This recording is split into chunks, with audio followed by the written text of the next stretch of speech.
We are very pleased to welcome back Gerie Bledsoe, Dr. Gerie Bledsoe. And you may remember that he was here with us in February and spoke about the myths of the Spanish conquest of Mexico. That program, as well as this one it looks like today, was very popular, and the video recording has been viewed over 200 times on the Rotary Club's YouTube channel. You can find all of our videos up on the YouTube channel, and if you subscribe, you'll be notified each time we upload a new video. And this video from today's program will be up there tomorrow, just in case you want to review something or you want to share it with one of your friends. Now, a little bit about Dr. Bledsoe. Dr. Gerie Bledsoe has a PhD in European history from the Florida State University. He is taught at Randolph-Macon College in Virginia, Michigan State University, and several other educational institutions. You may also know his name because he teaches here at the Institute Allende in the Lifelong Learning Program. And in fact, next February, he will be returning there to offer a course, Mexico Since 1980, The Challenge to Democracy. Today, he will speak about bandits, police, and corruption in modern Mexico. So welcome, Dr. Bledsoe, and please take it away. Thank you.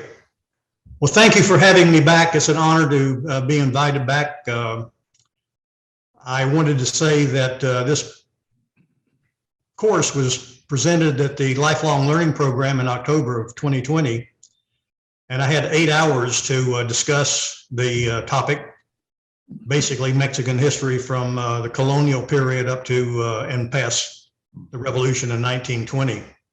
Today, I have to condense it 8 hours into about 35 minutes, so hang on. Can everybody see that slide?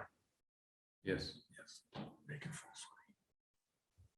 The study of bandits has become very popular in certain quarters. And of course, the bandit that's probably the most famous in the world is the one you're looking at now, Robin Hood.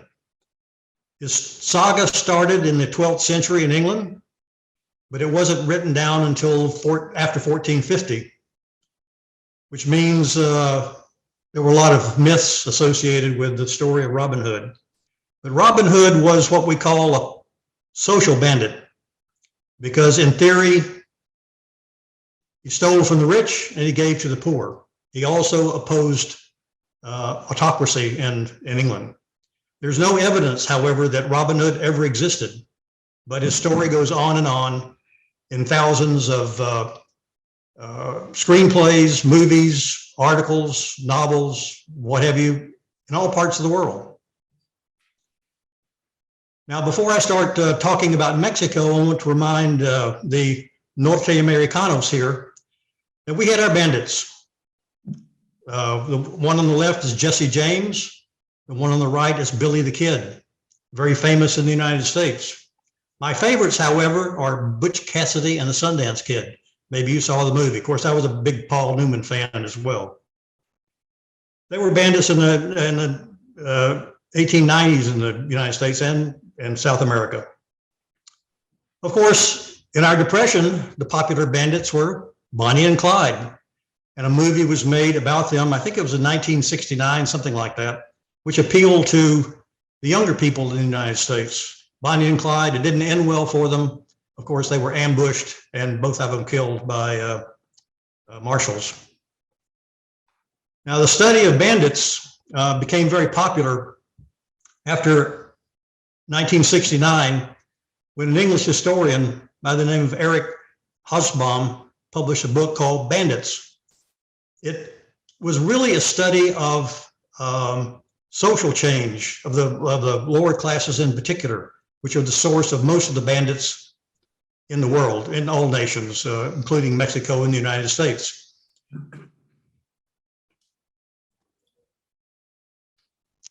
Of course, the problem in researching bandits is that they don't live for long. They, as I put it, the bad die young. This is Jesse James after he was shot. He didn't leave a diary. He didn't leave manuscripts. So much of what we know about Jesse James and other bandits is from newspaper articles, which are very unreliable, or what people wrote, officials wrote about them. but frequently rebels were called bandits to put them in their place, to diminish their accomplishments. But all nations now have bibliography about their bandits, China in particular, all the South American countries, because the 19th century was really a period of bandits, of course, or outlaws, but that hasn't changed much. Before we get into Mexico in the 19th century and early 20th century, I wanted to remind you that we cannot talk about Mexico without remembering its colonial legacy. Such things as the Mexicans, before they gained their independence, had little or no experience in democracy. There was no concept, even though it was somewhat hypocritical in the United States or in Mexico, of the equality of human beings, of all human beings. And there's always been a privileged class in Mexico, and that some people say continues until today. One of the things that I emphasize in my classes about Mexico is a very diverse country. It's geographically diverse. There's a big difference between the tropical jungles of Chiapas and the deserts in the northern part of the country, or the mountain ranges. One of the leading authors on modern Mexico said, don't think about Mexico as one unit. Think about many Mexicos, different Mexicos, isolated, different cultures, indigenous cultures, as well as the legacy of the colonial period. So it's very difficult to generalize about Mexico in the 19th century or even the 20th century. Some people say that the only thing that Mexicans have in common is the Virgin of Guadalupe. They have their language, but as Octavio Paz once wrote, Mexicans have never endorsed, adopted, associated themselves with their Spanish heritage or their indigenous heritage. And the government of Mexico preaches mestizaje, the mixture of races, but not the origins of the races. During the 19th century, beginning, of course, with the revolution, there were many periods in which bandits were transformed. During the Civil War, I mean, the War of Independence, for example, they were a roving band of bandits. We know very little about them. All we know is they caused a lot of damage. Then when Mexico gets its independence from Spain in 1821 to the early period, there were a lot of bandits operating as well. But they reached their peak in the 1850s and 60s, when bandit gangs are actually used by the legitimate government of Mexico to fight the French.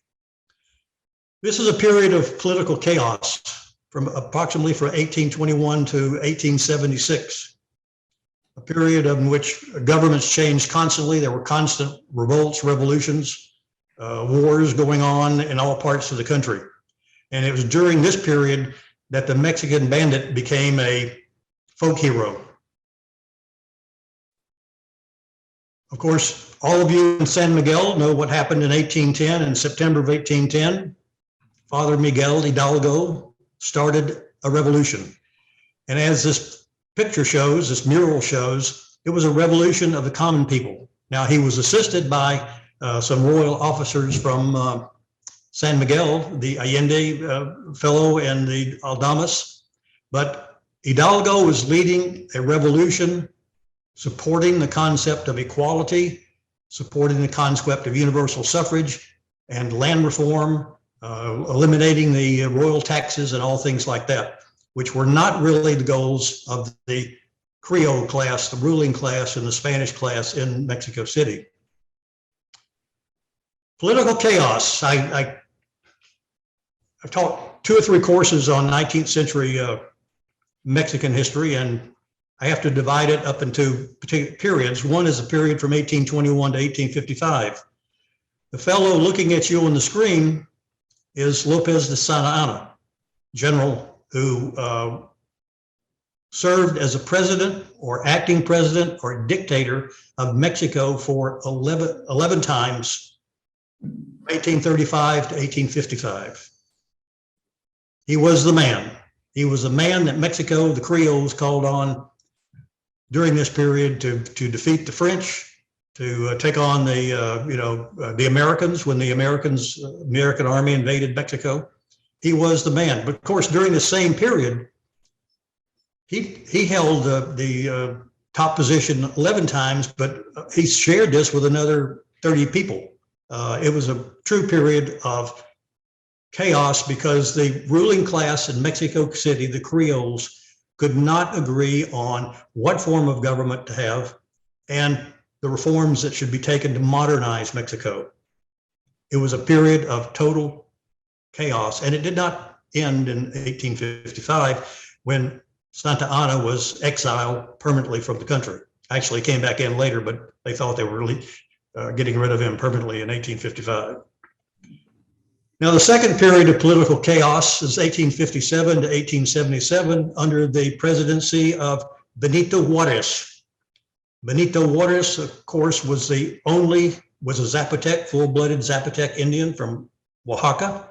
His specialty was law, and he was really the inspiration for a lot of the reforms that took place in 1856, 55, 56, which started a civil war.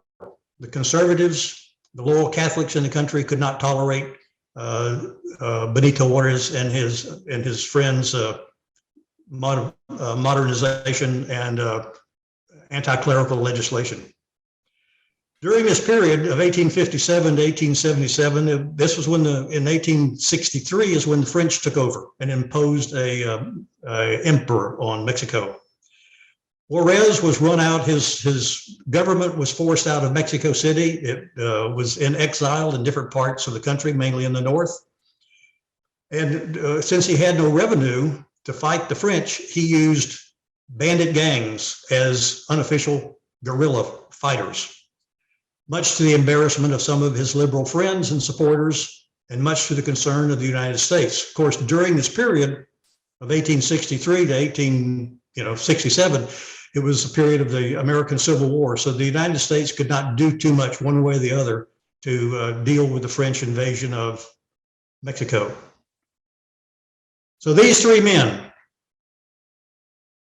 Lopez de Santa Anna, Benito Juárez in the center, and the other fellow, General Porfirio Díaz, the general that takes over as dictator, 1876. So the bandits would change during these three periods. They would morph into different operations, different characters, different people. The Bandit decade, I've mentioned this already. This was 1857 to 1867. There were two civil wars during this period. The first one was 57 to 60, which was won by Benito Juárez. But then the French came in and took over in 1863, and he went into exile. And that's when he used the guerrilla bands against the French. Of course, there were also guerrilla bands being used by the French against the Republicans, against Benito Juárez and his army. There are many bandits known and revered in Mexico. I chose a few of them here to talk about a little bit about. Los Platayatos, translated as the Silver Men, were bandits primarily from the south of Mexico, Morelos, Puebla, Oaxaca, that area. They dressed in charro outfits, silver buttons on their bolero jackets, silver items on their pants, silver swords, silver guns. They were the Silver Men, and they were the model, the charro model of dress that became very popular in Mexico. They figure about 500 of them in various parts of Mexico, primarily again as the South. And but they never got to really together as 500. Some of them fought for the Republic against the French, but they served as a model for future bandits and men in Mexico because of the way they dressed. One of the leading bandits used by Benito Juárez and the Republicans was Antonio Rojas, and he was one mean guy. It was rape, pillage, and burn, because Benito Juárez and his government couldn't pay these bandits, so they were basically allowed to run rampant over parts of Mexico that supported the French, and they were brutal. Antonio Rojas was finally caught by the French before they left and executed. And it's said that many of the liberals were quite happy that that happened, that he was now out of their way. Of course, they also said that told Benito Juárez he should be very careful talking to the United States in 1867 about what happened with the bandits. Now, not all the bandits fought for Benito Juárez and the Republicans. Juan Chavez, I just found out about Juan Chavez. He's been discovered, so to speak. He was a young man, illegitimate son of a hacendado, owner of a hacienda in Michoacan, and around 19 years old, he joined a band of bandits and became well known by the time he was in his early 20s. He became so well known that the governor of Michoacan offered him a commission if he, or amnesty and a commission if he came over and worked for the government. And Chavez surprised everybody when he accepted it. And he became, in effect, the chief of police. So bandit to chief of police in a matter of a year or so. Now, during the Civil War, Juan Chavez, who was a loyal, good Catholic boy, supported the French because he didn't like the anti-clerical reforms or the clerical reforms being proposed by Benito Juárez and the Republicans. Chavez was eventually killed, but his story is not well known because he wasn't a Republican. I'll talk about Carambada later, a little later.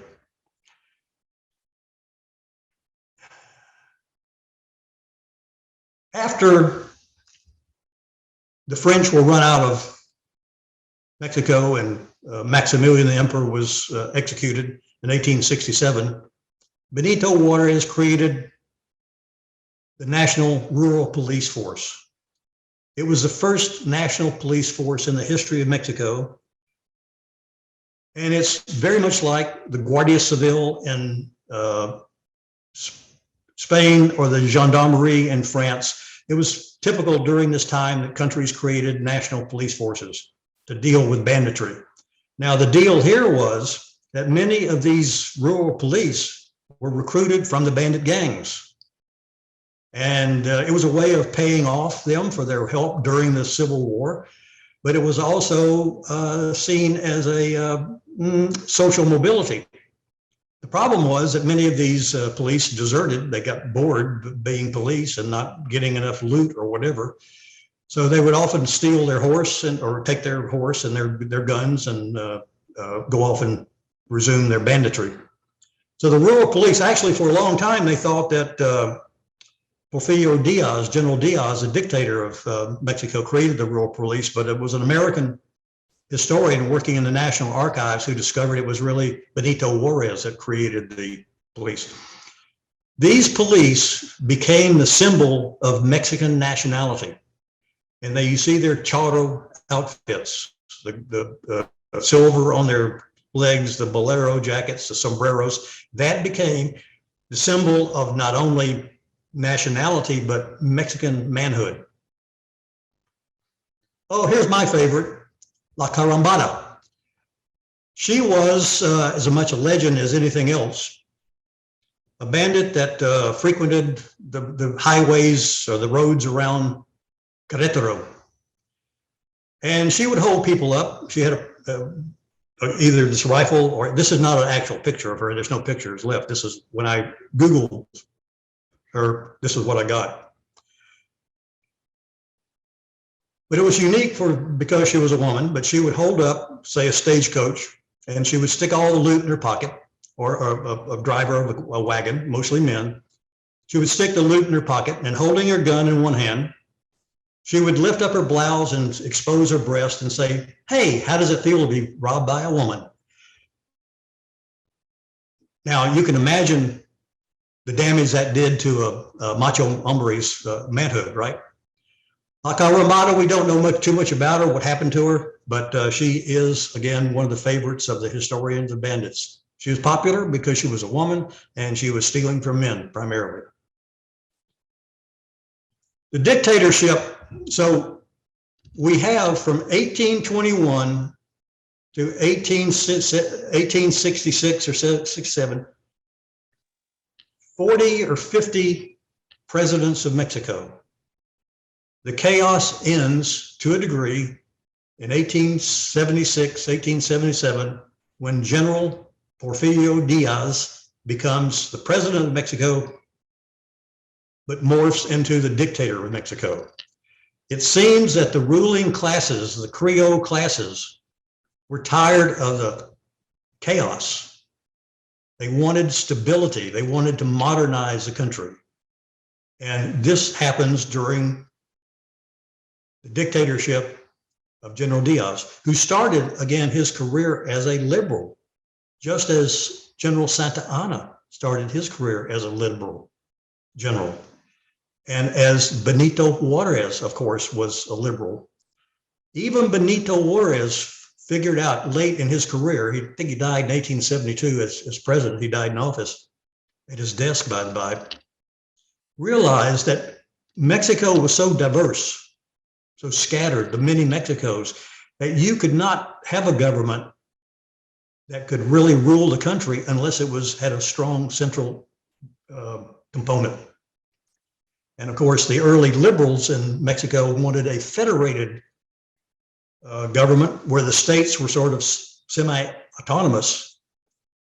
And they thought that this would bring liberal reforms to the country, but Benito Juárez found out, no, that would not happen. So the dictatorship, there was a good, the bad, the ugly. It was a period of economic development. Foreign investment came in. The United States was brought in to build the railroads, to develop the petroleum industry. The British mining companies came in to take over and modernize the mines. A lot of technology was used. The university curriculum was expanded. So there were a lot of good things. Díaz has been considered a bad guy by the government, but recently there's been an attempt to rehabilitate him because he did do some good things. Now, this man was a dictator, hands-on dictator. He used co-optation, coercion, terror, assassination, whatever it took to keep stability. Now, there were revolts and there were little revolutions during this time, but basically, compared to the previous 50 years or so, it was a period of some stability and success. The bandits changed during this period because of the technology, the telegraph, and because of the railroads, which meant you could send messages very quickly and you could move troops very quickly, or the rural police very quickly. There were fewer bandits, smaller bands of them, and they were more careful about the targets they chose. So they chose railroads. There was one of the, holding up railroads, which is popular in the United States about the same time with, Jesse James and those people. The most famous of these bandits was Heraclio Bernal, also known as the Thunderbolt of Sinaloa. He was a pretty cool guy. He was the oldest of a very large family, basically a very poor family. He got into the gang business or the outlaw business in his teens, but he had a sense of humor. For example, one time, the governor of Sinaloa was having a big party for the hotshots, the ruling class in Sinaloa. Well, Bernal also sent out invitations to a party, to some of the same people. Well, lo and behold, the police or the army shows up for Bernal's thing, but he's not there. It's just a joke. He was wanting to take. So he was always tweaking the nose of the governor, who was appointed by Díaz. And later on in his career, Bernal becomes very critical of the dictatorship and becomes very popular with the common people because of that. At one point, he even starts talking to the governor about getting amnesty. But before that, General Díaz gets tired of Bernal and offers a big reward for his demise. We don't know for sure who ended the career of Bernal. It could have been his lieutenants, or it could have been someone else. But anyway, he was assassinated in 1888 at a very young age. Again, no diary, no manuscript, but the man has become a legend, and he still is in Mexico. This is not the Peña de Bernal. This is, I think, probably from somewhere else. I could not find, and I don't know Bernal's history that well. But anyway, his legacy is 30 or more corridos, ballads about him, poems, chants, TV shows, movies. He is still, the last one I found was dated 2016. They're still almost still going on. Now here's another popular bandit, Jesus Arriga, who was a cabinet maker in Mexico City. Again, a skilled craftsman, which is fairly common for bandits. They weren't all, farm laborers. He became famous, popular, because he stole from the rich. I don't think he gave to the poor, but at least he was sort of anti-establishment. He was known for his elaborate costumes. He even, supposedly, according to the myths, dressed in drag, posing as a woman to move more quickly or secretly around the town.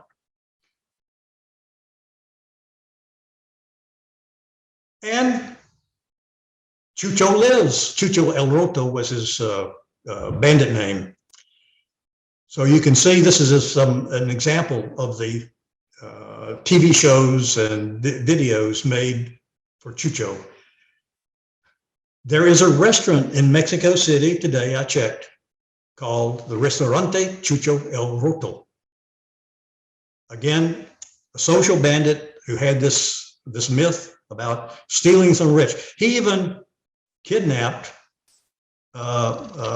bishops of the Catholic Church and collected ransom for them. So again, very popular in Mexico.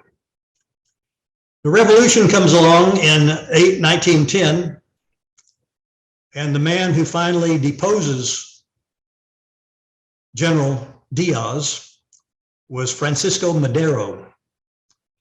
Francisco Madero was from Durango, in northern Mexico. He was very popular. He was a hacendado. I mean, he owned a hacienda, but he was reputed. He and his wife were supposedly very nice to their employees, the peons on their haciendas, both in the north and also in the Yucatan. This was a period of revolution, this early period, 1910 to 1915, 1916, where there was a vertical alliance of common people, middle class, and upper class working together to overthrow the Diaz regime and liberals. The bandits here, they came out of the woodwork. Two of these bandits are heroes, depending on how you look at it. The one on the left you may recognize is Emiliano Zapata.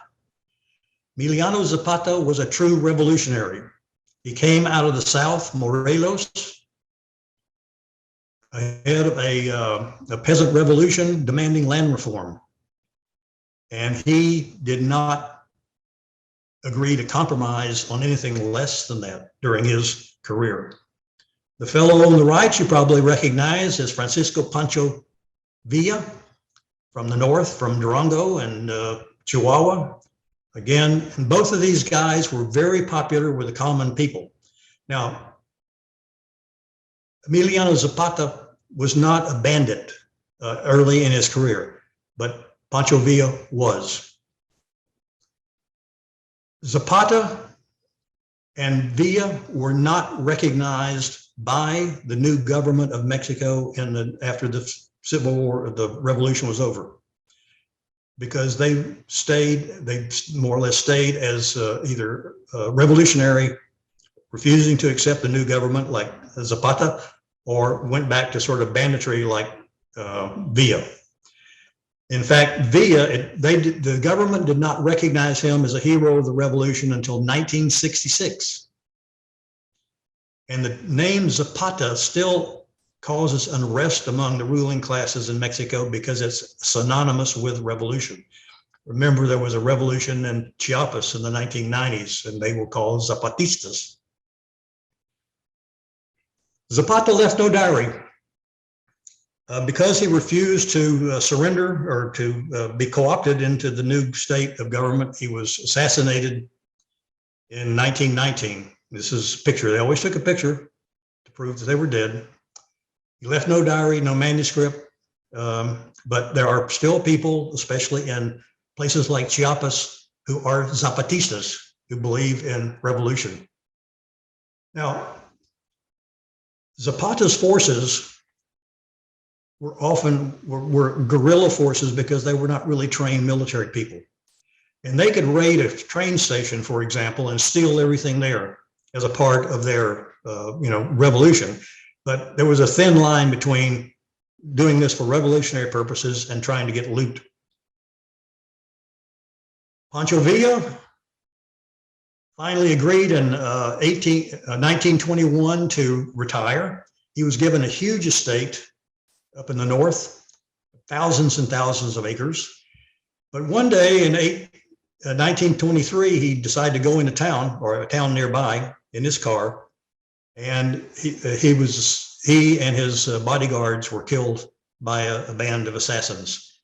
It is believed that the government ordered this assassination, but there's been no one was ever tried or convicted of the crime.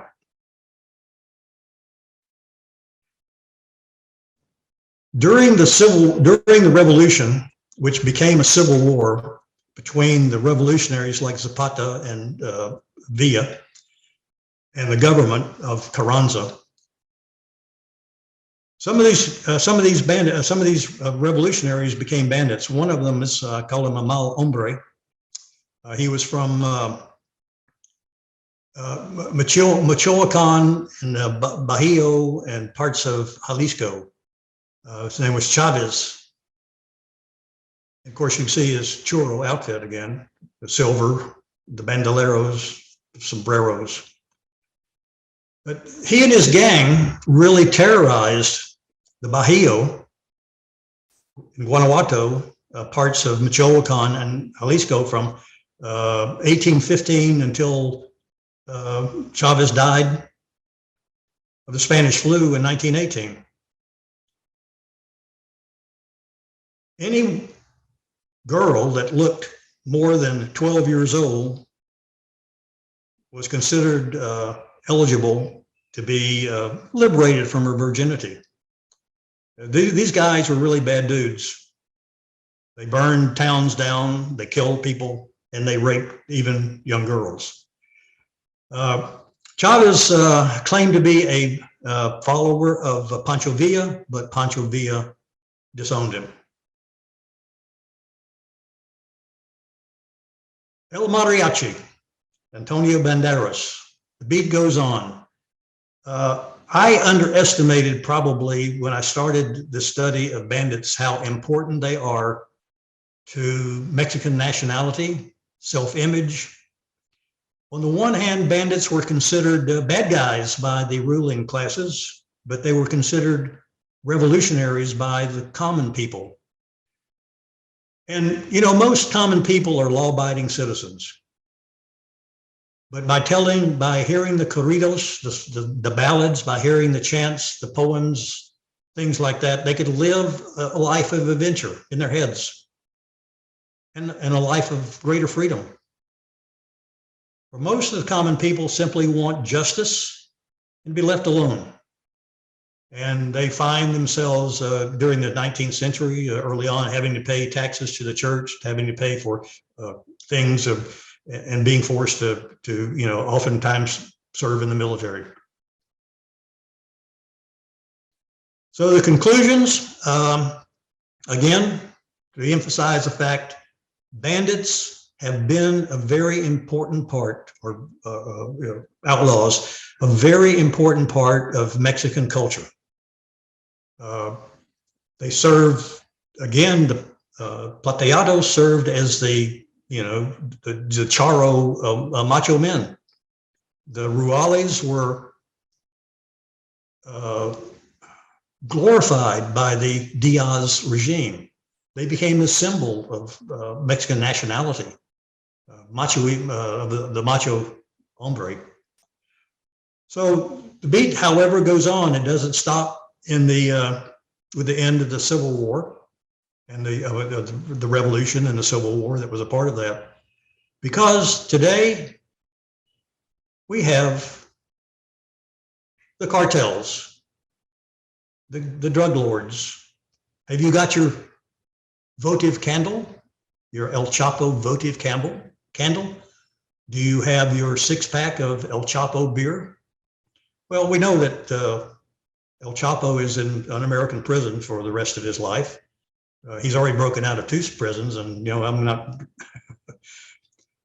I think I would be surprised if he broke out of this maximum security prison it is now. But according to polling data, 38% of Mexicans believe that the cartels provide jobs and do charitable work.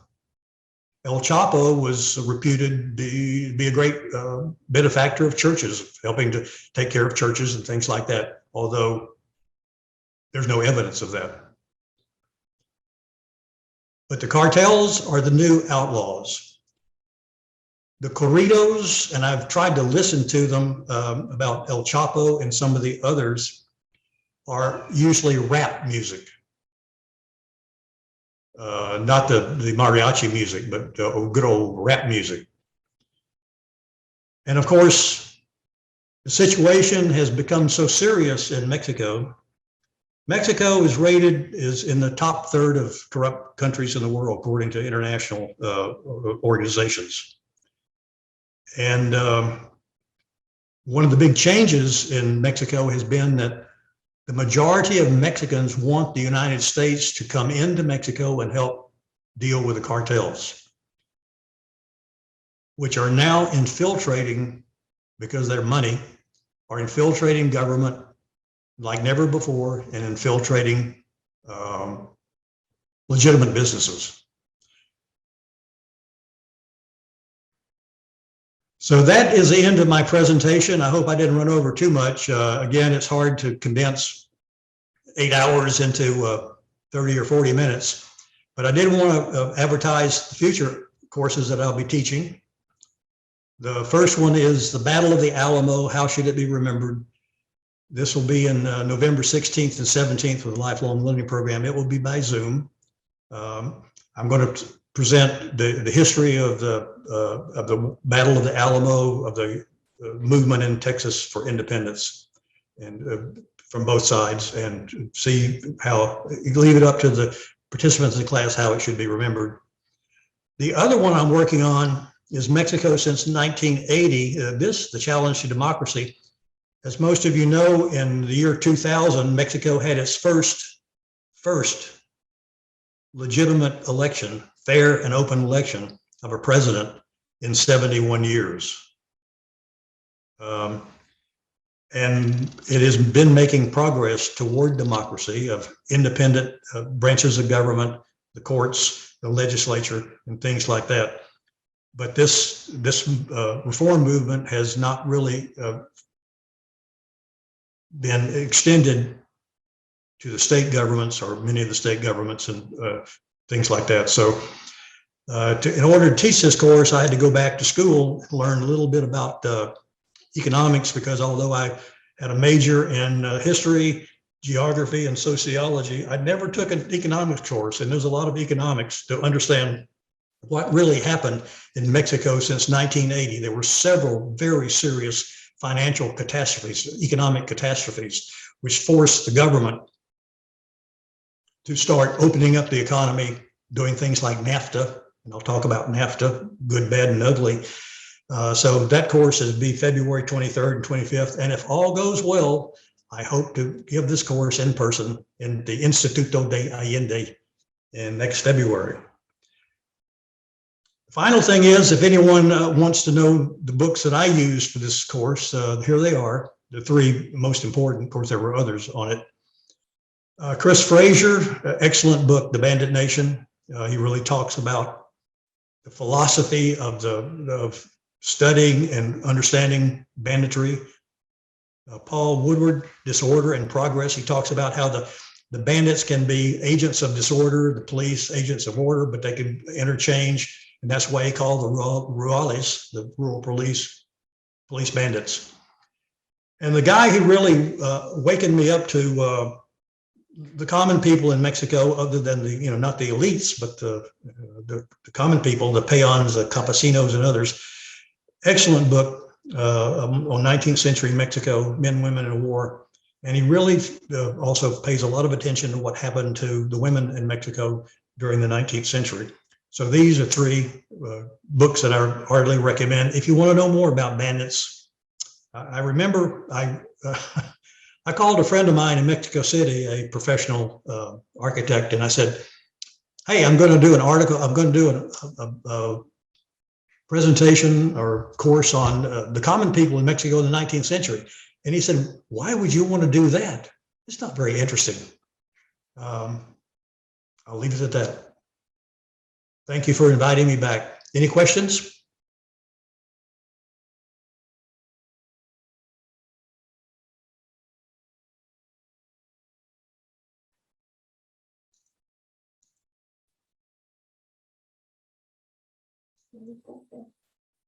Hello? Who's unmuting people? Am I muted? Am I unmuted? Well, I just want to thank you very much for your presentation. Ron, did we develop a certificate for our speaker? We certainly did.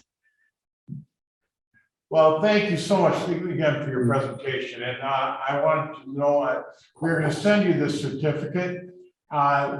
The Rotary Club, Midday Rotary Club of San Miguel is going to make a donation of 10 polio immunizations in your honor. And I found both of your presentations to be very interesting, and I hope that we can have you back again someday. Thank you. Right. Is there anything else for the good of the order? Gerie, where do we keep up with the things that are going on at the Lifelong Learning Center? Where's a quick place to keep an eye on it? They have a website. The Instituto de Allende has a website, and on that website there is a page for the Lifelong Learning Program. It's just been updated. My course on the Alamo will be by Zoom. It's the first one of the new academic year, which runs from basically November through March, and a lot of very interesting subjects there. Terrific. Okay, and with that, I wish you all a very good day. This meeting is adjourned. Thank you, Gerie. Thank you. Okay. Just in case we have